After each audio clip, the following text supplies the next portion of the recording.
చేవెళ్ల ఫీర్జాగూడ దగ్గర జరిగినటువంటి బస్సు యాక్సిడెంట్లో గాయాలతో బయటపడిన యశ్వంత్ రెడ్డి ప్రస్తుతం హాస్పిటల్లో చికిత్స తీసుకున్నారు. ఒకసారి తను అడుగుదాం, ఎందుకంటే తను ప్రత్యక్ష సాక్షి.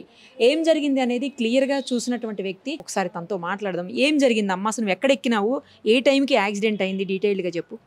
నేను ఎక్కిందేమో కెరీర్ దగ్గర ఎక్కిన, యాక్సిడెంట్ అయిందేమో 6:42కి యాక్సిడెంట్ అయింది. ఎంబడి బాగా ఫోన్ చేసిన, బాగా ఫోన్ చేస్తే బాగా ఇట్లా యాక్సిడెంట్ అయింది దాబా అని చెప్పేసిన. లారీ అటు నుంచి వచ్చి ఆపోజిట్ వస్తుంది అనమాట, ఆపోజిట్ వస్తుంది లారీ, బస్సు టిప్పర్. బస్సు కొంచెం స్పీడ్ ఎక్కువ ఉంది. బస్సు కొంచెం స్పీడ్ ఉన్నసరికి గుద్దేసిండు.